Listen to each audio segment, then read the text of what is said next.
bucka. Ha. You know the deal.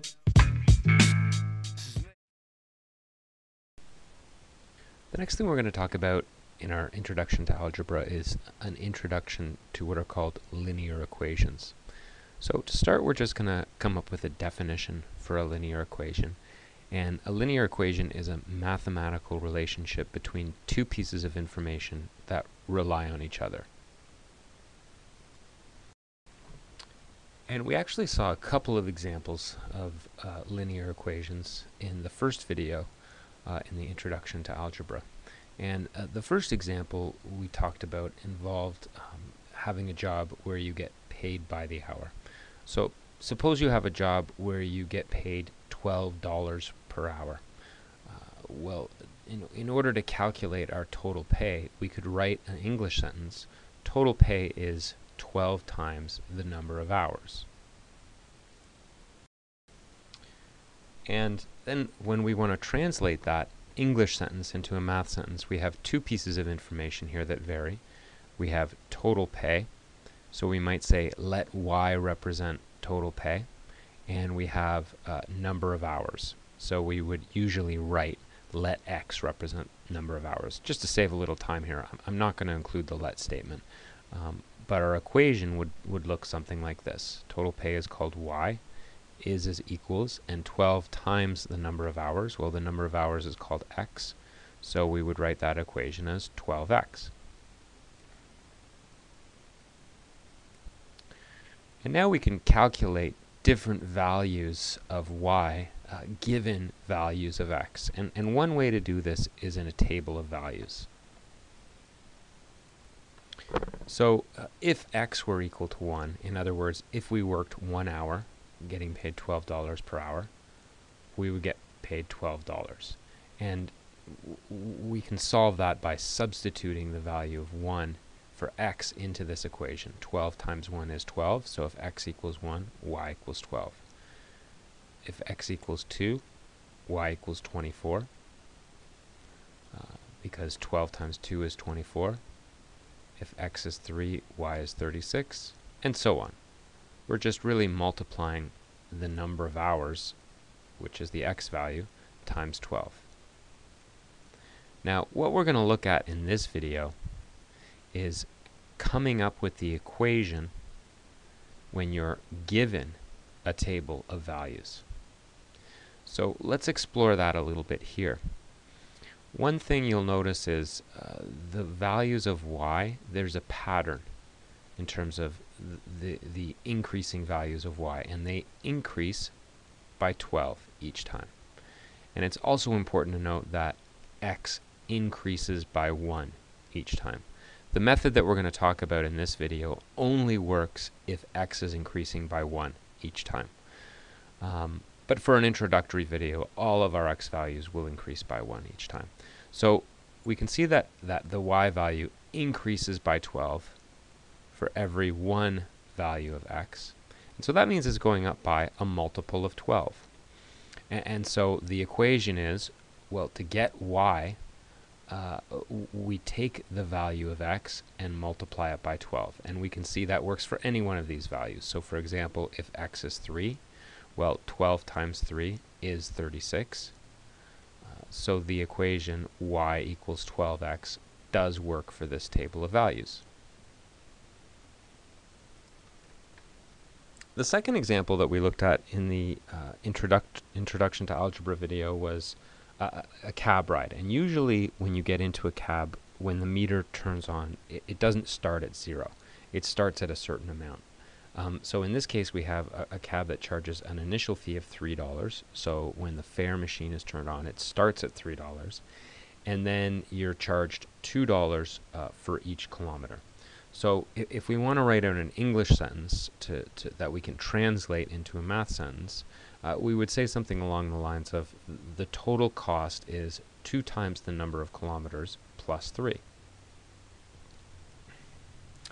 So now when we go to translate this English sentence into a math sentence, again we have two pieces of information that vary. We have the total cost and we have the number of kilometers. So again, I would usually write my let statement here. To save a little bit of time, I'm going to skip that step, but we would write something along the lines of let y represent the total cost and let x represent the number of kilometers. You'll notice I keep using y and x as the variables. When you get into grade 9, the reasons for that become very clear. But I'm going to continue to use those variables when we're talking about linear equations. So when I go to translate this English sentence, total cost is called y, is written as equals 2 times the number of kilometers. Well, that means 2 times x, which we have to write as 2x. And then we have plus 3, because when we got in the cab, the fare machine started at $3. So now when we go to create our table of values here, we can, again, we're going to count by ones for our values of x. And when we substitute these values into our equation, so if we start with x equals 1, well, 2 times 1 is 2, plus 3 is 5. When we substitute x for 2, 2 times 2 is 4, plus 3 is 7. And we can continue. When we substitute 3, 2 times 3 is 6, plus 3 is 9. 2 times 4 is 8, plus 3 is 11. 2 times 5 is 10, plus 3 is 13. So what we can see here is that, again, as we already know, for each kilometer, the price goes up by $2, which makes sense because it costs $2 per kilometer. But unlike the previous example, that's not all that's involved here. So if we were to recognize, well, we're dealing here with multiples of 2. So that means the equation has to involve y equals 2 times x, because we're multiplying x times 2 because we've got our multiples of 2 here. But if we take, let's say, this value of x here and just multiply it by 2, we don't get our value for y here. If we take this value for x and just multiply it by 2, well, 2 times 4 is 8, and that's not what we have here. And the reason for that is because we have this initial value. When we get into the cab, it starts at $3. Whereas with the previous example, we don't really have an initial value, because when we start working, when we've worked 0 hours, we get paid $0. But in this example, if we go 0 kilometers, it actually will cost us $3. So when we're trying to develop an equation just given a table of values, when we run into this difficulty where, well, we see the pattern in our y value, our y is increasing by 2, which means we're dealing with multiples of 2, but we're not just multiplying x times 2 to get our y value. That means there's some sort of initial fee or initial value. So to figure out the initial value, well, we have to make x equal to 0. And if x is equal to 0, whether we follow the pattern or substitute it into the equation, 2 times 0 is 0, 0 plus 3 is 3. And this initial value here is an important part of our equation, because now we can see, we have our initial value of 3, so our equation does involve multiplying x times 2, but it also involves adding 3.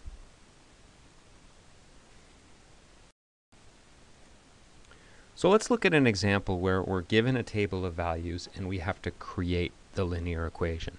So first of all, again, you'll notice that our x values are going up by 1.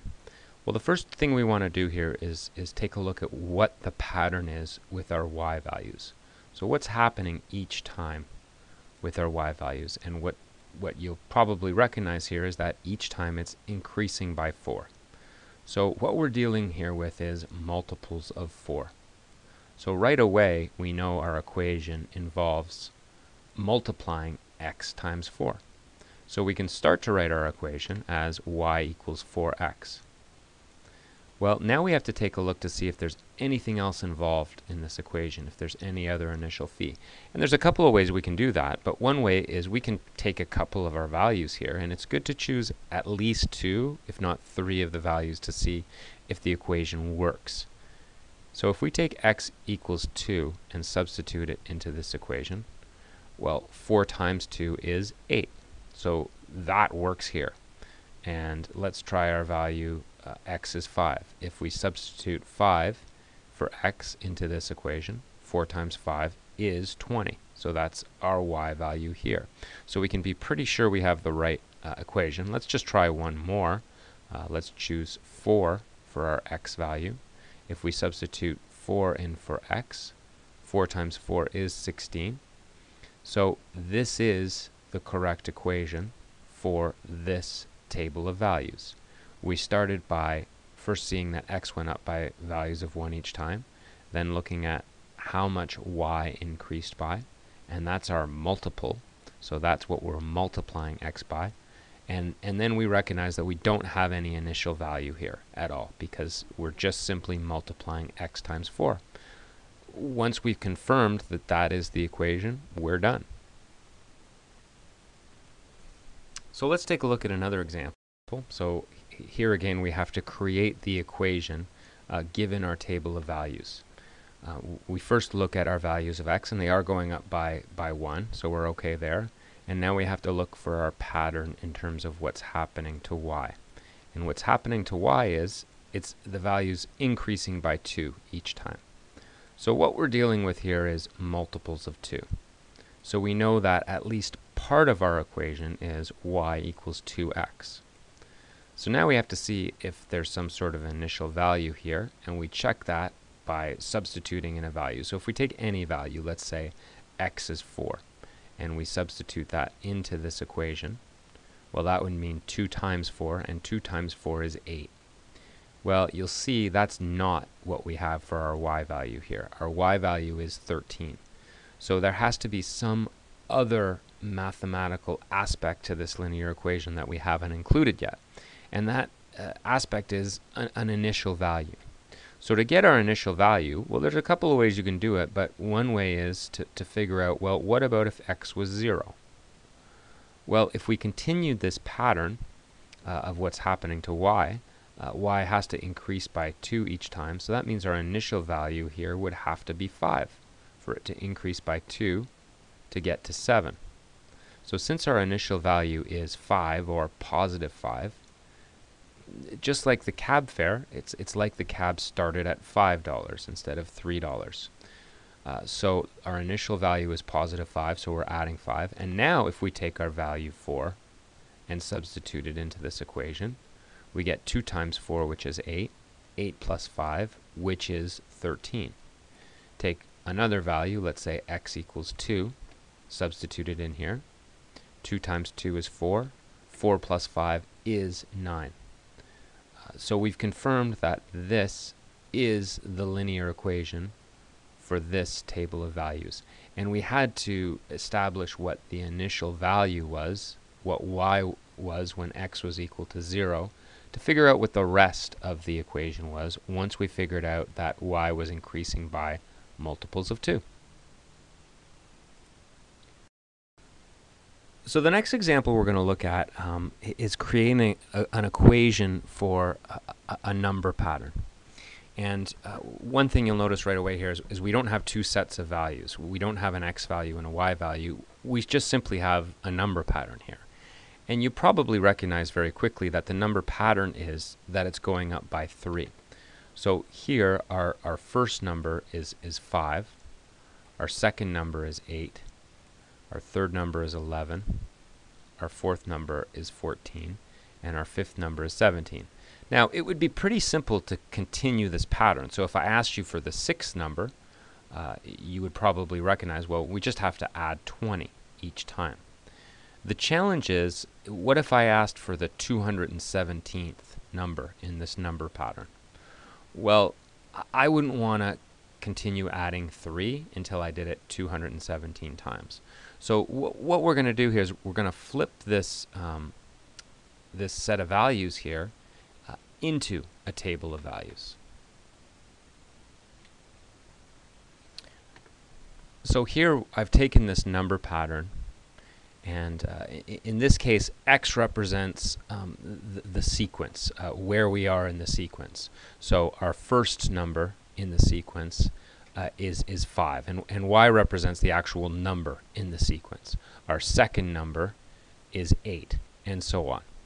And so what we're going to try to do here now is establish, well, what's the linear equation here? What's the mathematical relationship between where we are in the sequence and the actual number in the sequence? And again, we're going to start by looking for the pattern that happens with y. And as we already discussed, what's happening with y is it's increasing by 3 each time. So that means that we're dealing with multiples of 3. So at least part of our equation has to be y equals 3x, because we're dealing with multiples of 3. Well, you'll probably very quickly recognize that's not all that's involved in this equation. If I take any one of the x values, let's say x is equal to 4, and I substitute that into this equation, well, 3 times 4 is 12, and that's not what we have for the fourth number in our pattern here. So there has to be some initial value here. So we're looking for what's called term 0.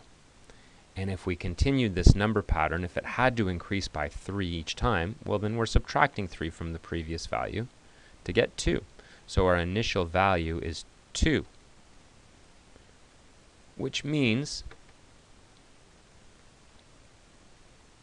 that we have to add 2. It's very similar to the cab example. In this case, it would be $3 per kilometer, and the initial fee was $2.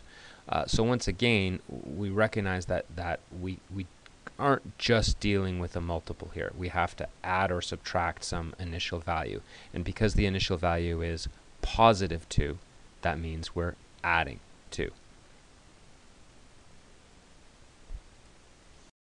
So to finish off our introduction to linear equations, I'm going to ask you to come up with a couple of equations here. So create the equation for each of the following relations. So for the first two, we have a table of values. So again, try to recognize what the multiple of y is, how much y is going up by each time, and then try to establish whether or not there's any sort of an initial value. For question number 3, we simply have a number sequence, but remember here we're looking at x being the number of the sequence. So x would be 1, 2, 3, 4, and 5 here for the first, second, third, fourth, and fifth term, so that you can create an equation to calculate any term in that number pattern. If you're able to come up with the equations for these 3 linear relations, congratulations. You now have a firm understanding of an introduction to linear equations.